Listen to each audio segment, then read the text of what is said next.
Alright, hey guys.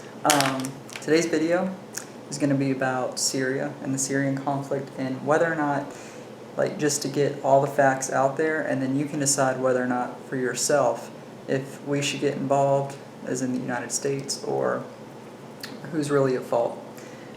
First, I want to go over some things that I researched, and then I will tell you my opinion. In 2012, the Red Cross formally called this the Syrian crisis a civil war. And we now know that chemical weapons were used against the Syrian people. They do not know who used them, and that's something that they stressed very much. They're very confident that the Assad regime did it, but they are not 100% sure.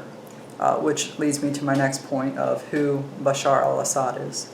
Bashar al-Assad is the, I don't really know what you would call him. He's the person in charge right now in Syria, and he is the government. So the rebels are going against him. His father seized power in 1970 in a military coup, and then Assad succeeded his father in 2000, and he's been in power ever since. Obama has called for a limited strike, but the decision was put up to Congress. The Senate is on board, and the House is still reviewing everything. They said, however, there would be no boots on the ground, so I guess what that means is there would be more airstrikes and more through the Navy. So there would be no boots on the ground. The violence in Syria has been condemned by the Arab League, the European Union, and the United States and others. However, it is not clear on who would back us if we decided to do something against Syria. Vladimir Putin has already said that if the West does something, then there would be repercussions.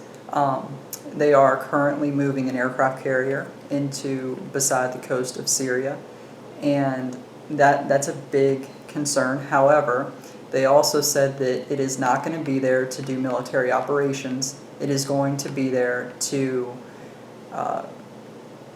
signal Syrian forces of a strike by the United States. And going back to the reason why we're going into this is because of chemical weapons. 1,400 people and more were killed by the chemical weapons, and 400 or more and more children of that 1,400 were killed. Now let's get to where the U.S. is on this. Right now, the U.S. has 4 destroyers, the Mahan, the Gravely, the Barry, and the Rampage, off the coast of Syria. All 4 of these destroyers are able to be equipped with up to 90 Tomahawk missiles each.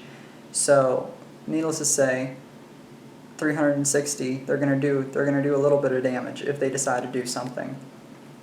They do have submarines in the area. However, since they are carrying special forces, they are not allowed to comment on where they are or what they have on them. They just know that they're special forces.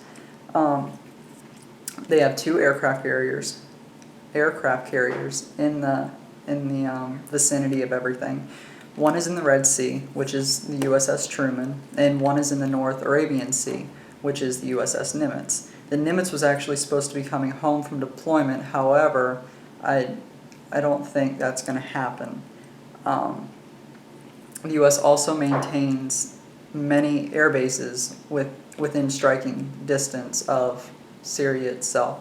So it wouldn't be just all on the Navy, that the Air Force would have something to do with it too if something escalated. They say that the reason why that there is the submarines and the destroyers and everything else is because if things escalate, then we are in the position to be able to defend ourselves. However, as I go back to how Obama said that it would be a limited strike in my perspective is 1 to 2 days, maybe 3, but not anything more than that. However, I thought it was very important that I bring this up, that because I watched the conference through the House of Representatives last night, and General Dempsey, which is, I guess, the head of the military, other than Obama. Obama's top dog. But he said that a limited strike is relative, and that it could last up to 30 days, to 60 days, to 90 days, or more. Basically, he doesn't really know how long it's going to take, as long as they can just get the job done. So here's my opinion on everything. I think something does need to be done in Syria. I think that they need to look for a diplomatic solution. And if they do find a diplomatic solution, they need to bring that to light before they strike somebody. Because in all actuality, there will be loss of lives, and there's potentially loss of life on both sides.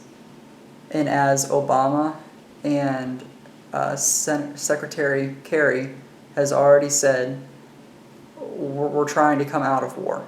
We are not trying to go into another one. However, the thing is you are, in actuality, committing an act of war on a country that has not struck us. We would be getting involved in a conflict that wasn't ours to resolve to begin with. And it's not that it's wrong. I believe that there's something that should be done, but striking the country should be the last resort possible. Even though a red line has been drawn, even though a red line has been crossed, you need to find a diplomatic solution. There's going to be no change if we strike them. Yeah, you're going to crumble the Assad regime. Yes, you're going to cripple their infrastructure and everything else, but in the root of the problem is the Assad regime. There's always going to be somebody else there to take it back over, somebody who is loyal to Assad to begin with. And if you continue to strike them, that person will always be there. If you go through diplomacy, then guess what? There's a much better chance that this problem won't happen again. If it means kicking Assad out, which ultimately is going to happen, Assad's done.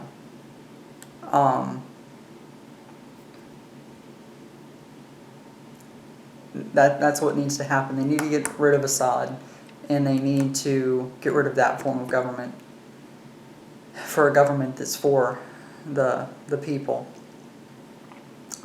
So you guys tell me what you think, and then comment, and because I really do want to hear what you guys are thinking, because everybody that I've talked to is against it, but at the same time I know that there's a place for people that are for it. So I just want to hear why you're for it, why you're against it, and then in actuality what you think that should happen. It could be nothing happen. It could be, look, we need to go full in war. But I want to know what you guys are thinking. All right, I will talk to you later. Bye.